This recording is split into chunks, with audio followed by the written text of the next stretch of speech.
You guys are all super looking.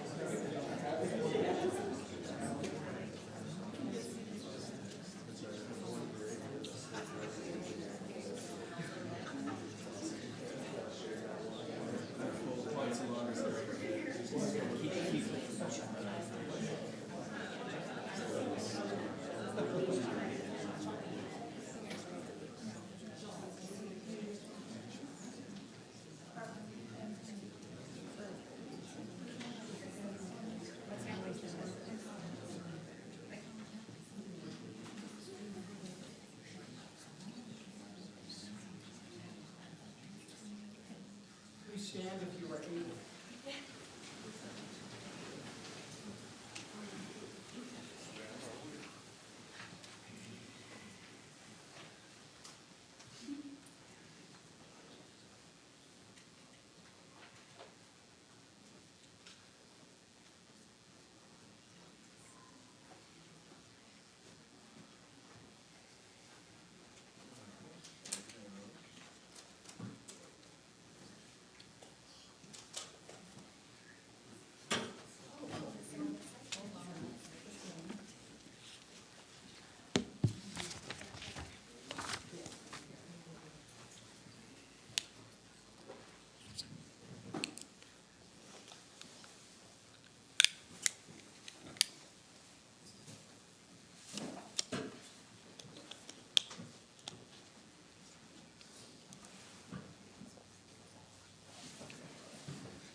All right, you may be seated.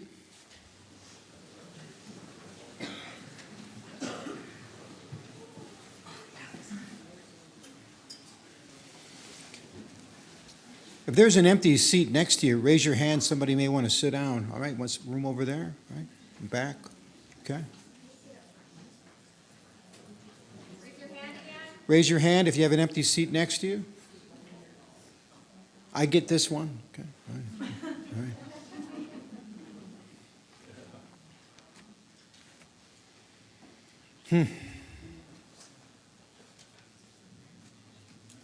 Well, Teresa, we made a mistake. We should have had this at a stadium.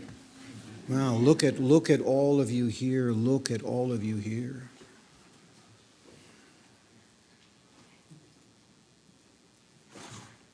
You know, there's a lot of different ways to measure a life. Usually we do things with chronologically, you know, how old. I think they will open this one. Let's see here. Oh yeah, look at them all in here too.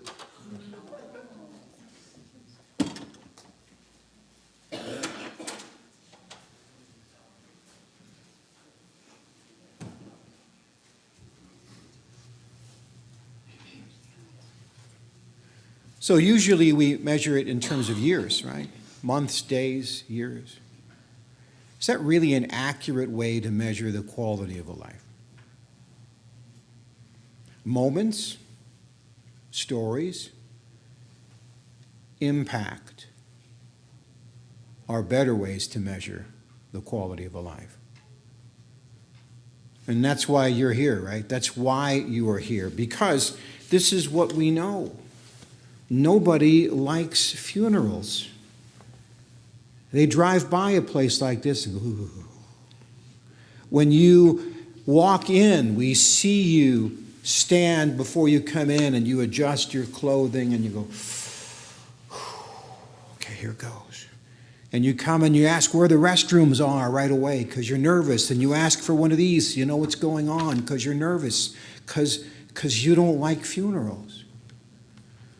Well, if you don't want to go to a funeral, why do you go to a funeral? It's because you need to go to the funeral.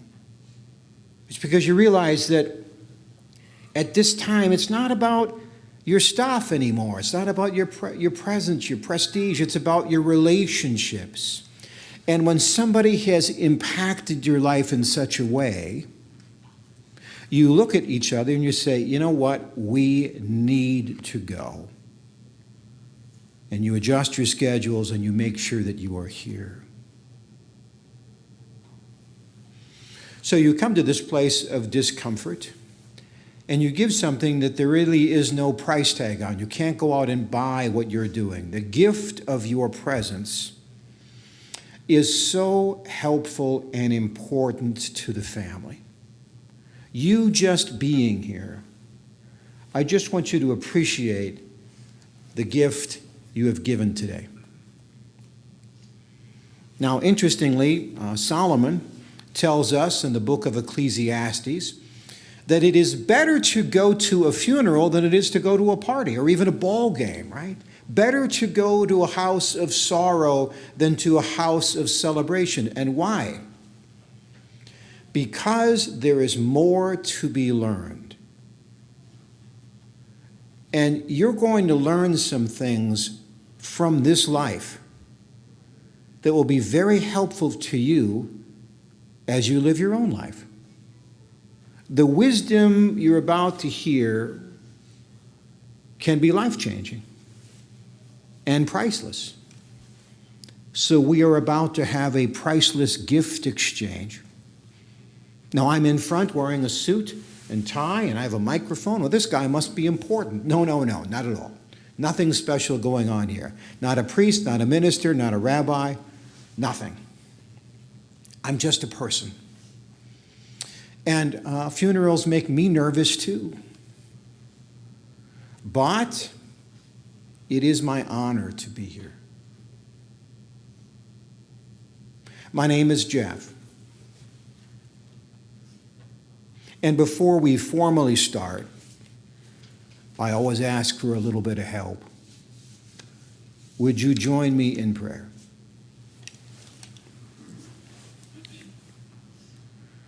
Heavenly Father, we are here to celebrate Shane's life and to mourn his passing.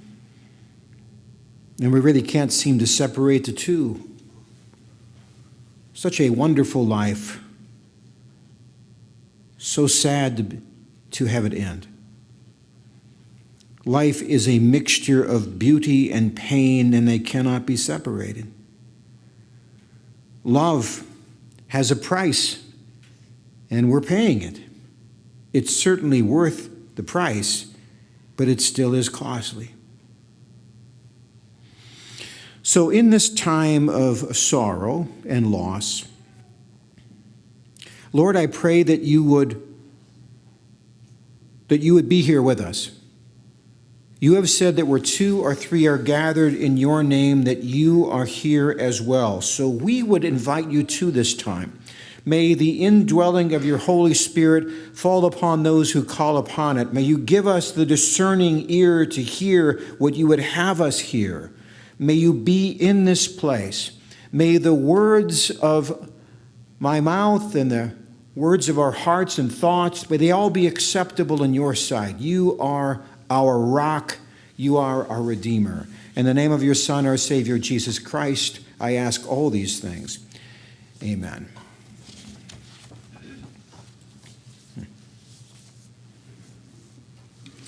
Well, it's hard to condense a life into a piece of paper. It really can't be done, but we should start at least somewhere. Shane John Vanderloo was born August 7th, 1972, to Joseph and Donna.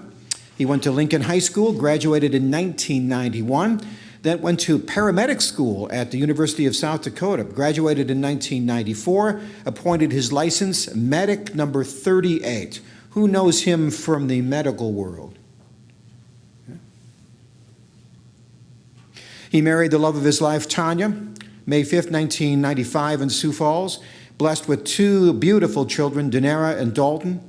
Shane started his career as a paramedic with Sioux Falls Ambulance, then went on to work as a flight paramedic for Avera McKinnon for 2 years.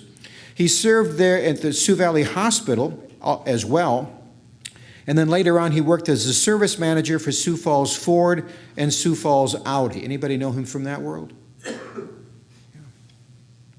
He enjoyed woodworking, cooking, and golfing. He loved spending summers coaching at the baseball field with his son Dalton. Who knows him from coaching? Yeah. Above all, he cherished the time he spent with both of his children. They were his pride and joy. Shane's so excited to learn that he was soon to be a grandpa. He spent every opportunity making positive memories with his family and could always make them smile.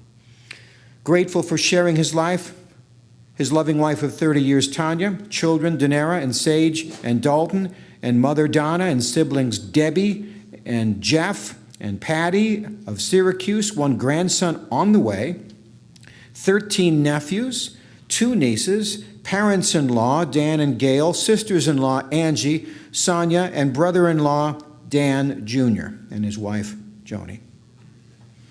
He was preceded in death by his father, Joseph, his brother, Jim, and grandparents, John and Hilda, and Earl and Margaret as well.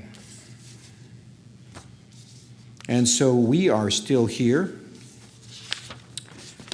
And we are here because we are part of his story. Everybody is a story. You are a story. You're a story. You are the character, the main character in your story. If we were to write a book about you, your picture would be on the cover of the book. The movie would be about you. You'd be the main character. Everybody else is a supporting cast member in your story.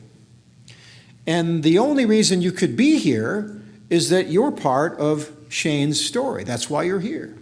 Now, maybe you were here at the very beginning. Maybe you had a cameo role just on and off stage. Maybe it was a supporting character, maybe at the end chapters. I don't know, but you are here because of that. And what I'm asking you to do is to think of a word that you would use to describe Shane from your perspective in his story. All right? And I'm not just going to spring that on you. We'll give you a chance to think about it during this first song, and then I will ask you to share those stories. Thank you. Early morning, there's a message on my phone. It's my mother saying, darling, please come home. I fear the worst, but how could you leave us all behind? There's so much to say, but there's so little time. So how do I say goodbye to someone who's been with me for my whole damn life? You gave me my name and the color of your eyes. See your face when I look at mine. So how do I say goodbye when I couldn't? You always saw the best in me. Right or wrong, you were always on my side. But I'm scared of what life without you's like. And I saw the way she looked into your eyes. And I promise if you go, I will make sure she's alright. So how do I say goodbye to someone who's been with me for my whole damn life? You gave me my name and the color of your eyes. See your face when I look at mine. So how do I say goodbye? And there's no way you could ever let me down. Gonna steal some time and start again. You'll always be my closest friend. And someday we're gonna make it out. Just hold the light. Just hold the light high, high. So how do I say goodbye to someone who's been with me for my whole damn life? You gave me my name and the color of your eyes. time. So how do I say goodbye? So how do I say goodbye?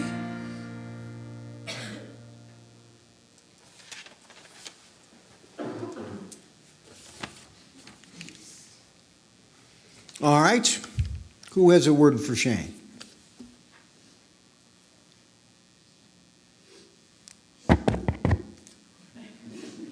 Who's got a word for Shane? Love. Love. Thank you. Excellent. Caring. Caring. Hilarious. Passionate. Patient. Outgoing. Funny. Authentic. Counselor. Charismatic. Confident. Real. Genuine. Kind. One of a kind. Mm-hmm. That's 3 words, but we'll make an exception here, okay?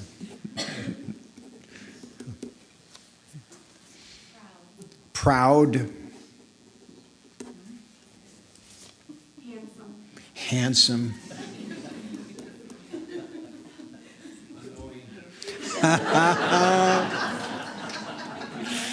Annoying. Okay, there we go. All right. Right.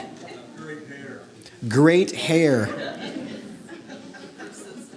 Persistent. Strong. Jokester. Intelligent. Devoted. Unforgettable or unforgetful? Unforgetful, okay? Unforgettable, we'll add that to the list, okay? Amazing father. Amazing father, yes. Loving husband.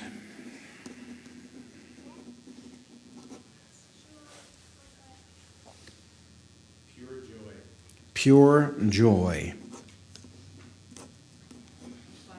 Fighter. Brave.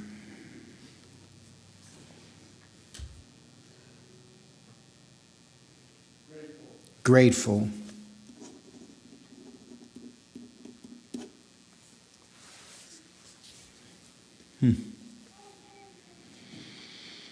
The more words you share, the more he seems to be here in those words. You know why? If you could, if you're any good in this line, of which I'm not, you could maybe write or embroider those words on some fabric and stitch those pieces of fabric together into a quilt. And those would all be what would describe him. And you could wrap those around you on a day that you felt like you needed him, and you could feel that presence. Well, you can do that anytime you think of somebody and the stories of them. It is like a blanket on a cold day or in lonely times.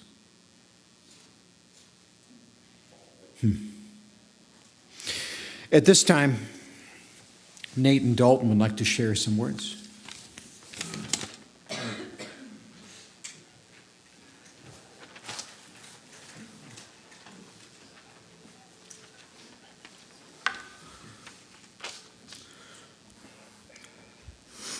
Hello, everybody. I am Dalton Vanderloo, the son of Shane Vanderloo. And I just want to start out by thanking everyone here and honoring my dad. I can't thank you enough for the kind text messages, phone calls, prayers, the extra helping hand, or the shoulder to cry on. In this dark and overwhelming moment, your kindness and compassion is felt by my family and I, so thank you. To everyone in this room, you all have different versions of who my dad was when you think of him. He was a son, brother, husband, father, friend, coach, and more.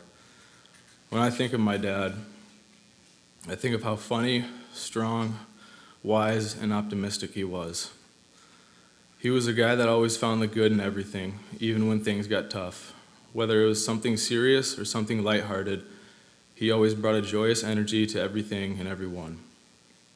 I remember last year my dad came down to Missouri to watch me pitch in my first college outing, and he didn't tell me he was coming down. So when I saw him, I was thrilled and wanted to do really well for him to see.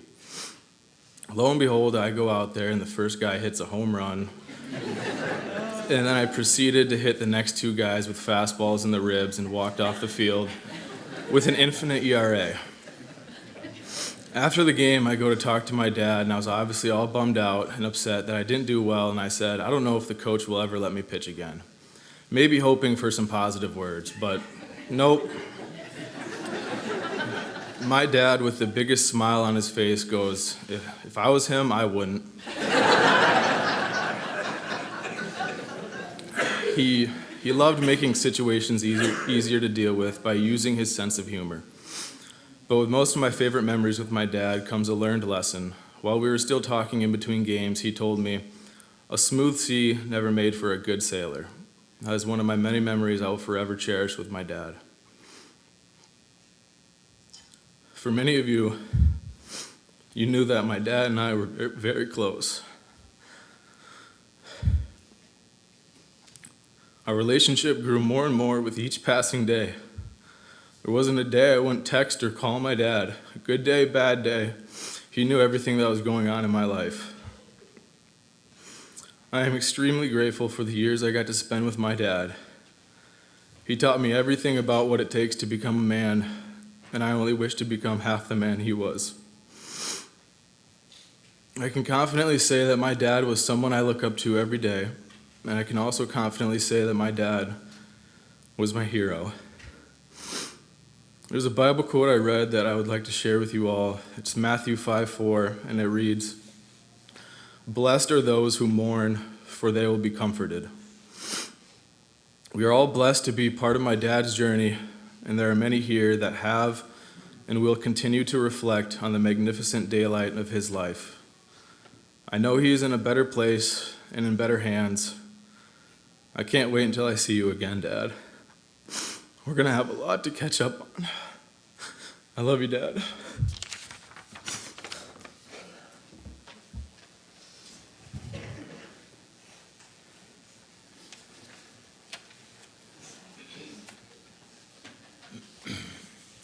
Not very classy.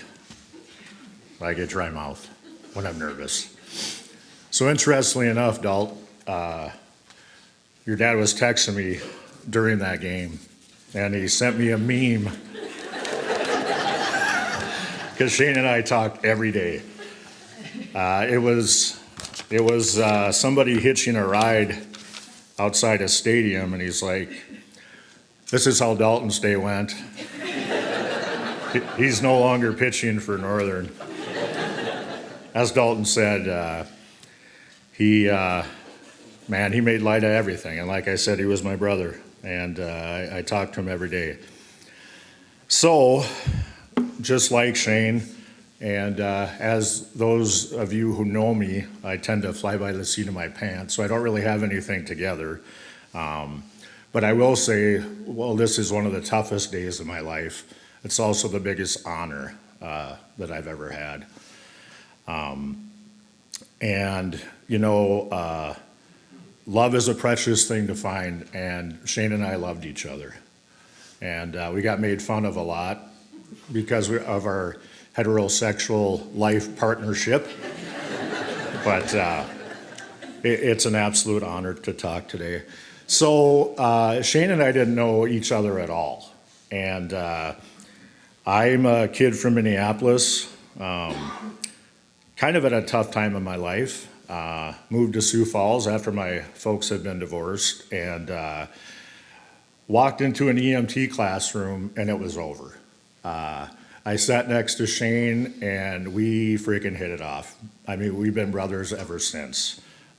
Same humor, same dumb stuff. I finally found my clone, somebody who understood me. And it was the first time in my life. Things we had in common are humor, our self-control, not so much. That was the first day I met him. And like I said, we got in his Jeep like that day, riding around Sioux Falls, jamming tunes, which we always did. And the playlist was my responsibility last night. A lot of songs that most men wouldn't share, but we were happy to share. We worked as orderlies at Sioux Valley Hospital before we became paramedics.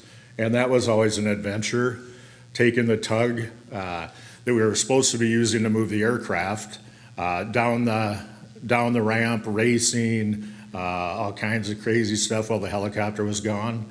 And we had pagers as orderlies, and when we would see a hot chick, Shane and I would take turns paging each other.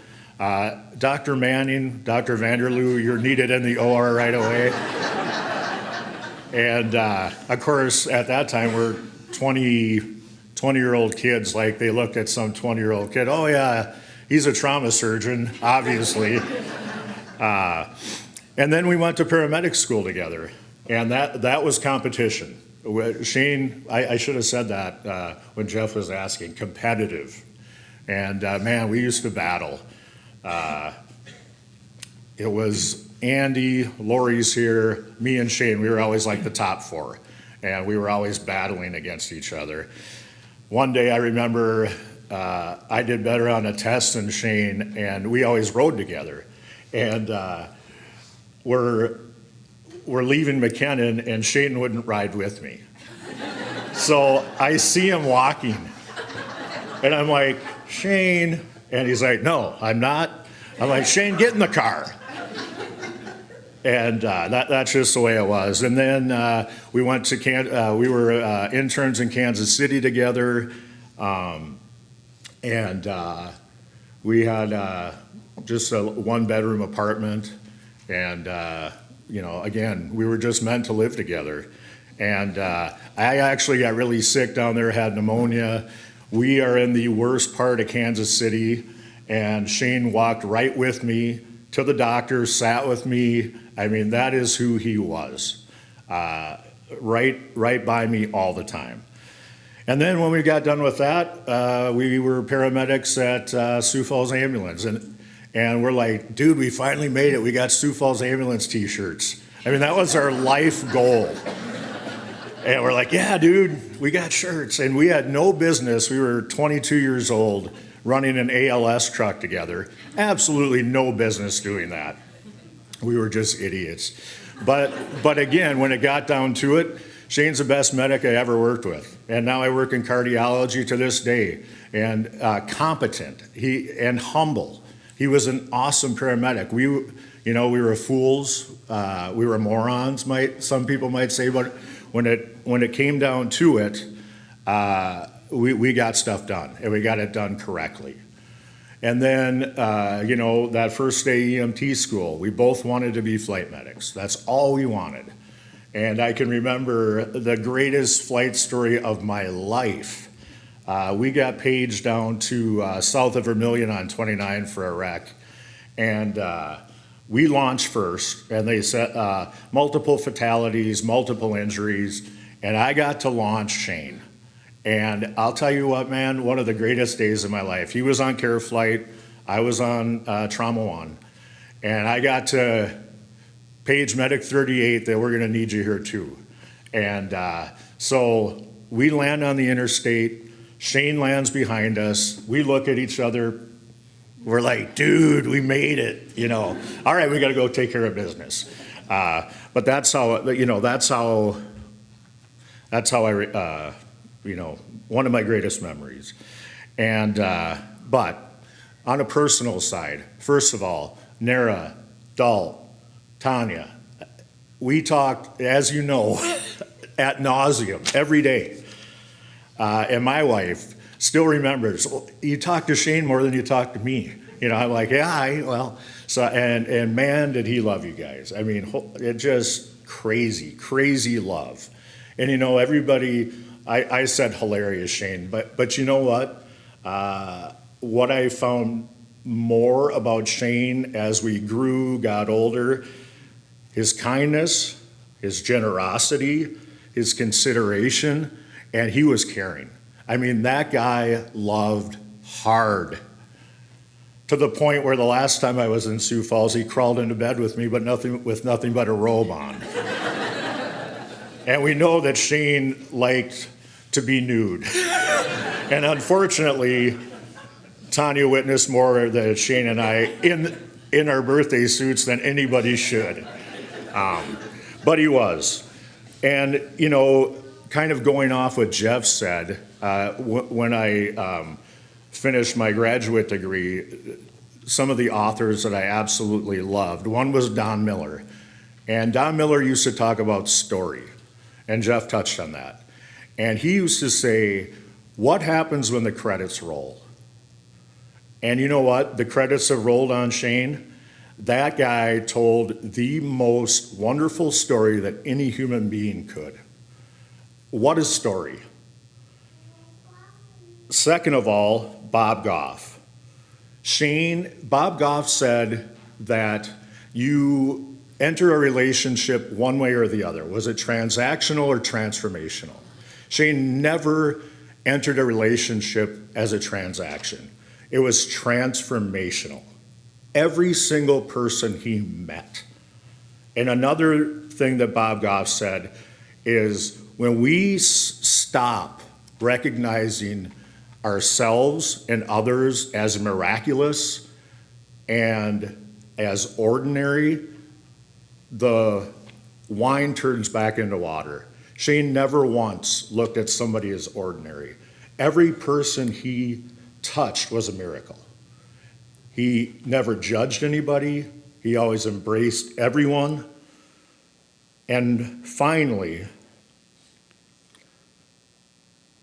as I text Shane Saturday morning, I said, buddy, you're home. You're finally home, and you're at peace. And I said, brother, we've got it from here. So thank you all for being here. Love you, buddy, and you're home and you're comfortable.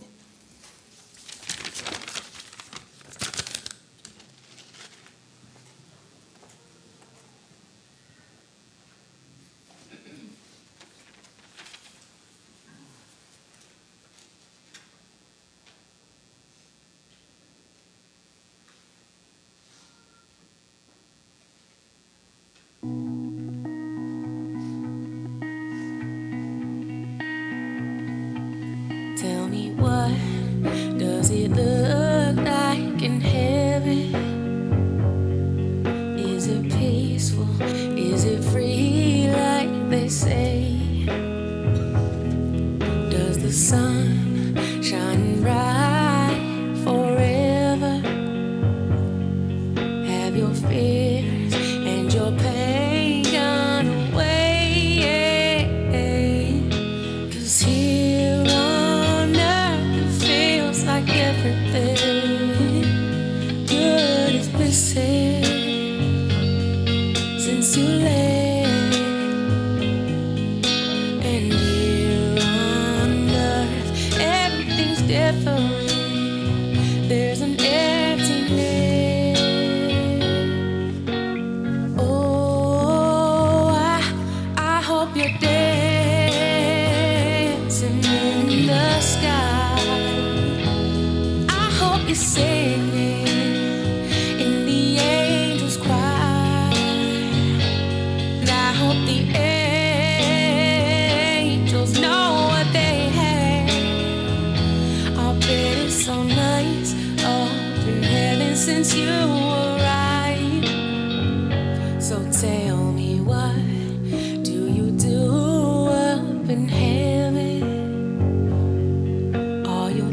singing in the angels' choir, and I hope the angels know what they have. I bet it's so nice up in heaven since you arrived. I hope you're dancing in the sky, and I hope you're singing in the angels' choir, and I hope the angels know what they have. I bet it's so nice up in heaven since you arrived, since you arrived.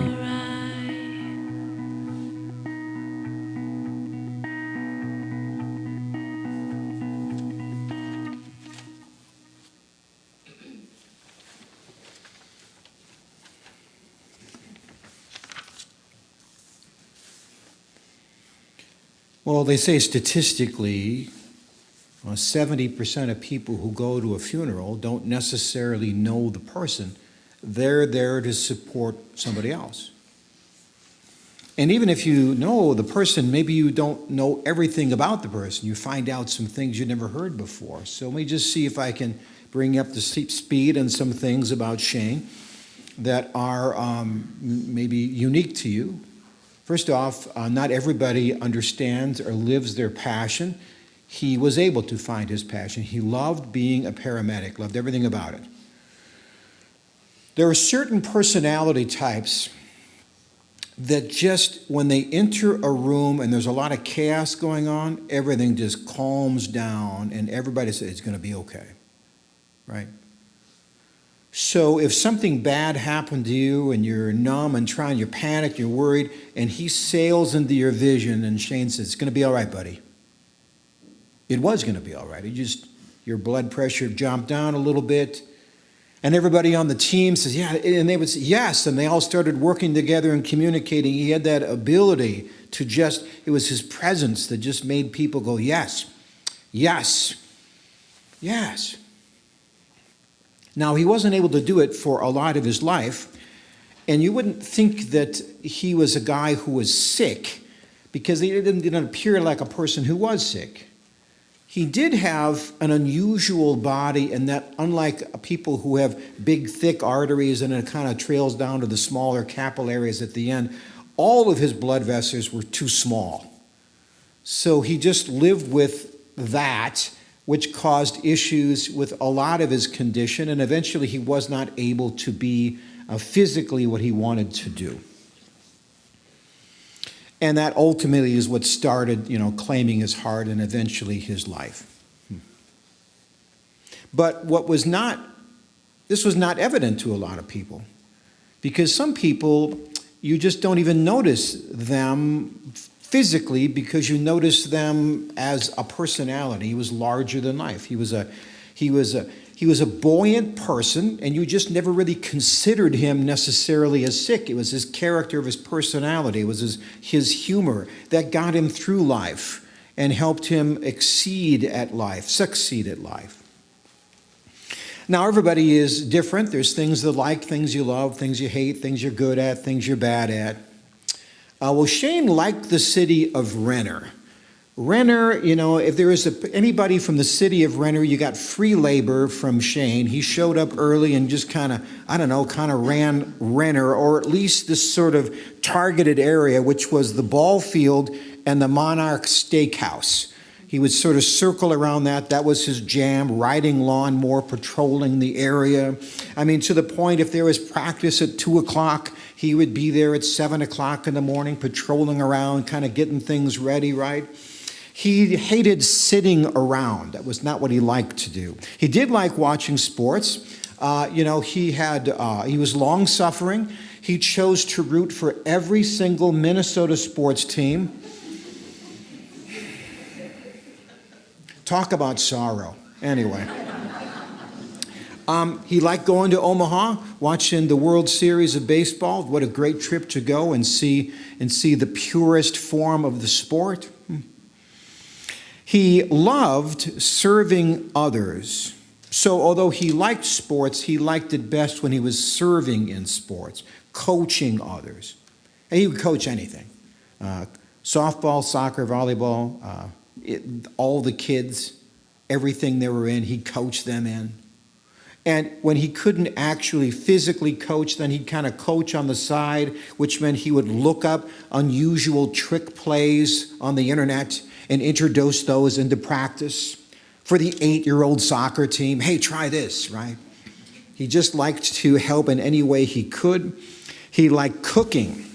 So, like man cooking, a pit boss, what is it, what's the Blackstone? Yeah, the Blackstone, the Dutch oven you swing over the campfire. I like all of that kind of cooking.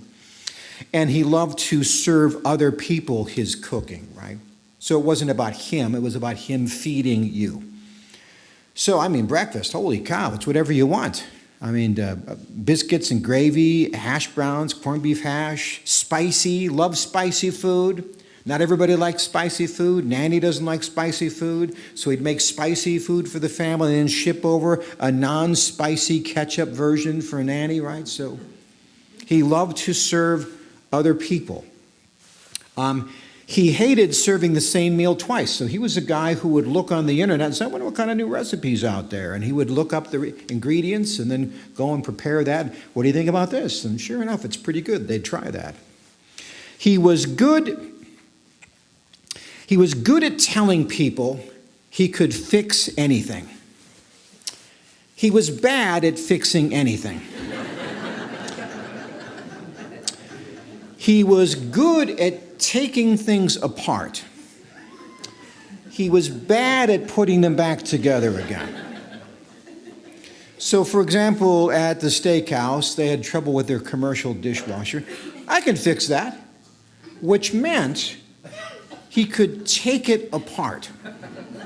He could figure out how it's put together, and he could unscrew it and unbolt it and then distribute those bolts any which way. And then when it's all completely taken apart, he'd go to his secret weapon, Josh, his nephew, on the phone.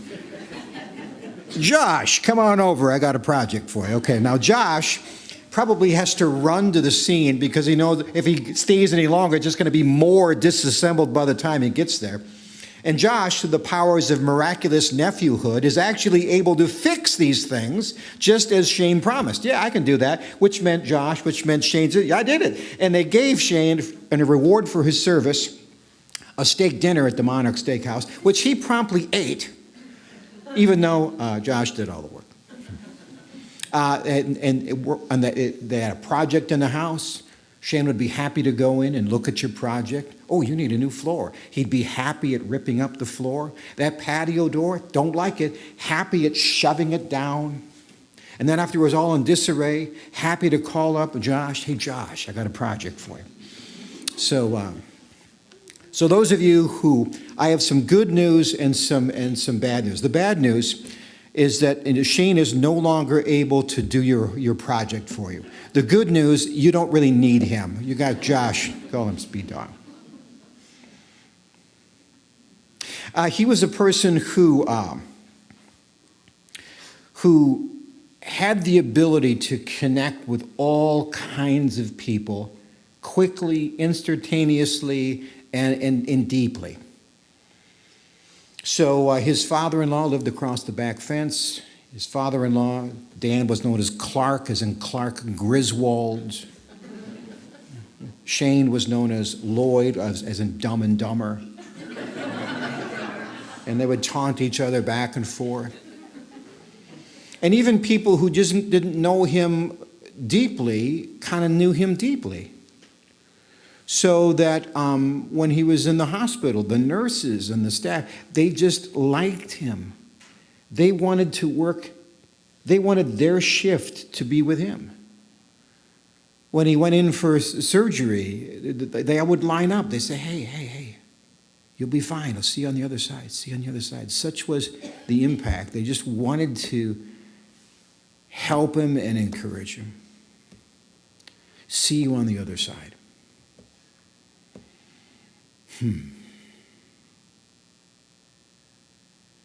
Well, I want to talk about that a little bit. I want to talk about this life and then I want to talk about the next. Somebody said to me, Jeff, not a drop of sorrow is wasted. And I've thought about that, and I've come to believe that that actually can be true. You know what there is a crisis in this country on? It's been going on for quite a while. There is a dad shortage. There's just not enough dads. And you see it in the eyes of kids. They're looking out at the ball club and they're looking for a dad who isn't there. Or they're singing at a concert for a parent who doesn't show up. And they're just trying to get along. Now, there's the dad that you're born with, and there's another dad that God gives you. And sometimes those dads are coaches. Sometimes they're neighbors, sometimes they're mentors. There is this deafening silence when the sheet comes out for the fill-in-the-blank whatever program, and it said, we need a coach. And everybody looks at their shoes going, don't look at me, don't look at me, don't look at me. Try it. Try it.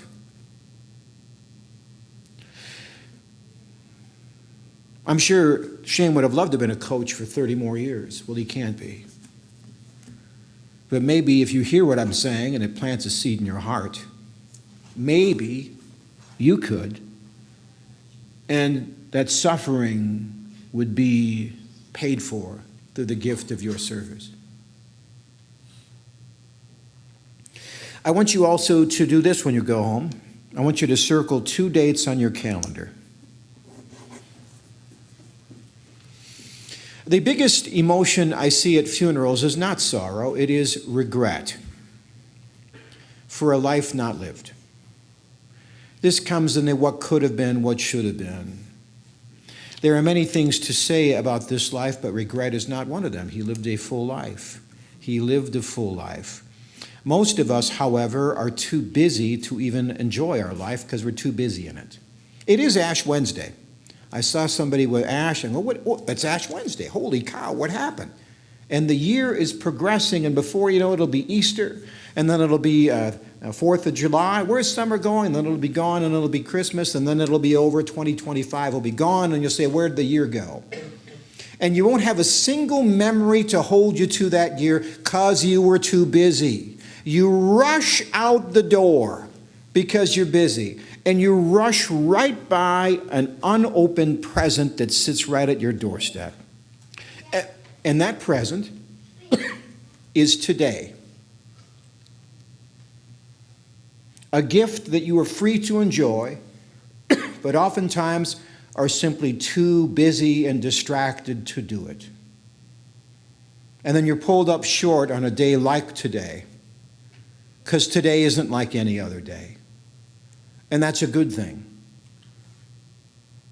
Because now I want you to go home and find a calendar and circle a date. What is that date? Well, I don't know, but you do. Is it to go to a ball game? Is it to try the new career you've been passionate about? Is it to reach out and mend a relationship? Is it to help a kid in need? Is it to go on that trip or vacation? Is it to call your son or daughter and say, hey, what are you doing today? I don't know. Whatever that is, you know it. And I want you to circle that date. And when you do, I want you to put Shane's name next to that date. And then when you do that thing, I want you to reach out to the family member that you know and say, hey, you know what? Thanks to Shane, I'm living my life. The other date I want you to circle is your birthday. And here's why. See this whole group of people? Every one of you is going to go up and shake hands with the person you know, thinking of you today, and you'll say, hey, you know what? And you mean it. If you ever need anything, call me. They're not going to. They're not. So what you're going to do on your birthday, you're going to call them up and say, hey, it's my birthday today. Why don't you come buy me coffee? Or you can buy them whatever. And on that day, you can tell a story about Shane and connect with them and help them, because this here, although it's very impactful, there will be days ahead when they could certainly use your phone call. And don't say no. Don't take no for an answer. I'll be over, and go. Okay? That's this life. This life is a hot mess. This life is full of pain and sorrow and suffering and anxiety. And certainly you know what I'm talking about because you're in it. Life is hard. And the older you get, the more you realize it. It doesn't seem to be fair. It makes no sense. It is hard. Why? Because you are not home. This is not your home. This dark world we're in is full of evil and unfairness and bitterness and sorrow, and we feel lost because we are, because this is not our home. This is a temporary place, often referred to in Scripture as tents.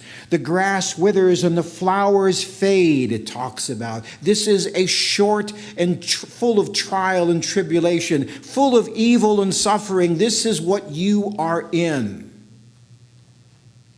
Christ said, in this world, you will have trouble. You're just going, I get it. It's true. Yes, it is. Yes, it is. But Christ is not talking just about this world. He says, but take heart, I have overcome this world. He's given some bad news to his disciples that he's going to die. They don't believe it. It's strange. They don't get it. He said, I'm going. Have peace. And I actually, don't let your hearts be troubled, he says. Don't be troubled. Listen, if you believe in God, then believe what I'm about to say. My Father's house has many rooms. Now, this is what he's talking about, just so you're aware. Back in the day when people got married, you went to live in your dad's house. And you'd go ask a girl to get married, and she'd say yes. Well, you couldn't get married until you built the house. And it wouldn't be acceptable, and your dad said, okay, because otherwise you just knock something together and go get her, right? No. Your dad had to have it built to his standards. And then and only then, and was up to your father's standards, then and only then were you allowed to go and fetch your bride and be married. So when Christ talks about this, his disciples recognize this is the relationship he's talking about. It's not a casual, hey, nice to see you. It's an intimate, I love you. And I'm going now. I'm coming back. I'm coming back. The things will be destroyed. This lectern will fall away and rot someday. But the words I'm saying to you now, they're the most solid thing you'll hear today. My Father's house has many rooms. If it were not so, I would have told you. I'm going to prepare a place for you. And if I go and prepare a place for you, I will come back and take you to be with me, that you also may be where I am. You know the place where I'm going. Thomas, they call him Doubting Thomas. Ooh, we don't, Lord. We don't really know where you're going. How can we know the way? And Jesus said, I am the way and the truth and the life. There's a lot of lying going on in the world. This is the truth. See you on the other side. When you make that agreement with Christ, the guy who loves you more than a husband loves his wife, You exchange a life in this world that you can't possibly keep, full of sorrow and suffering and hurts. You exchange a life you can't possibly keep for an eternity of life, full of peace and joy and contentment and safety you can't possibly lose. And that is why this is a sad day and a great day. Words to think about as we hear our final song.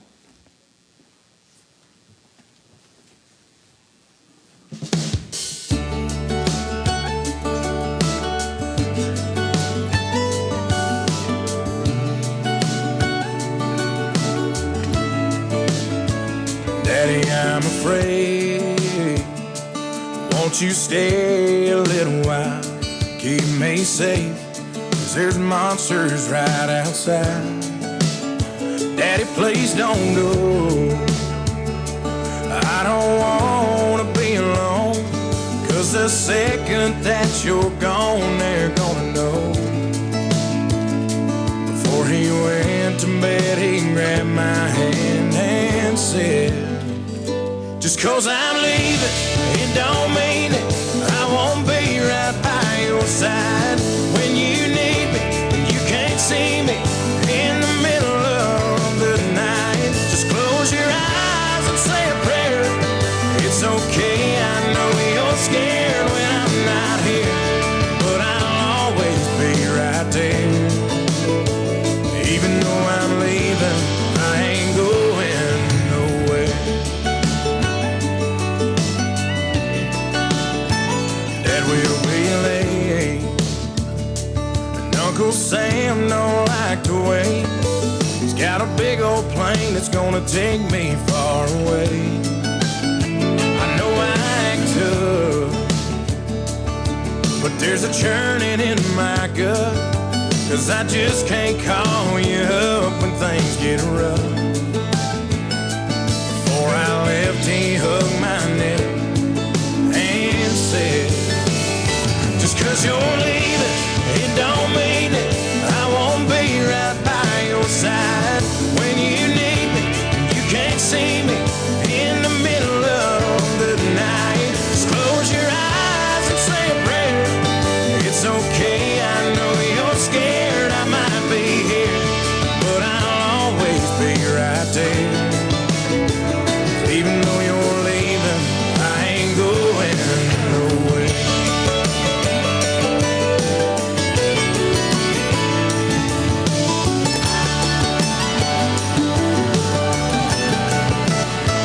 Daddy, I'm afraid.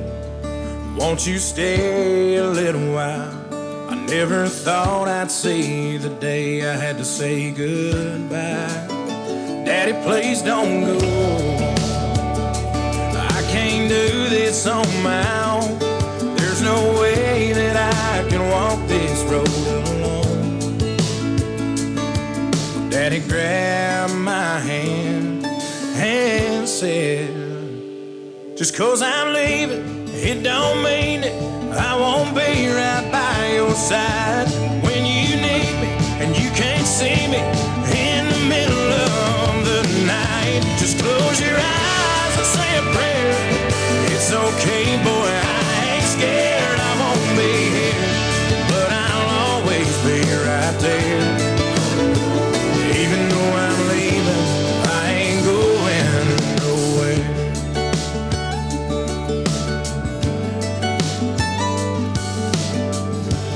I ain't going nowhere.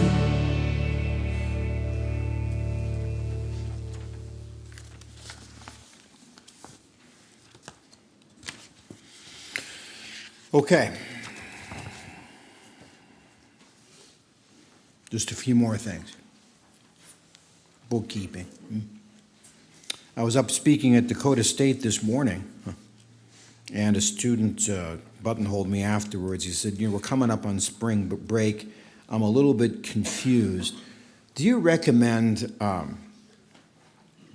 spring break to think? I said, yes. Not to escape from, but to seek towards. I do recommend that. And that is actually what the season of Lent is. So if you're in space like that, this is the perfect place for you. Number 2, we will have an interment tomorrow at 11 a.m. at Woodlawn, and you're invited to go to that. Number 3, right now you can go to the Monarch Steakhouse and Lounge. I'd get there in a hurry because I don't know how big that place is. Anyway, it was where his life was, a lot of it centered, and what a perfect place to gather and share stories. You're invited to both. You may not be able to go to either because it's busy. If you have to leave, again, thank you. Thank you so much for the gift of your presence. Makes enormous difference to the family. And let me send you forth with this blessing.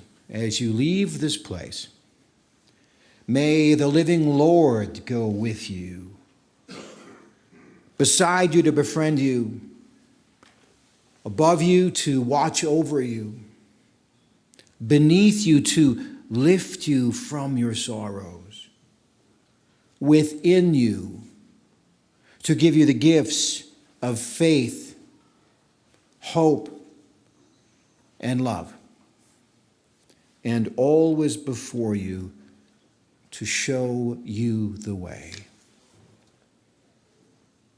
Go in peace.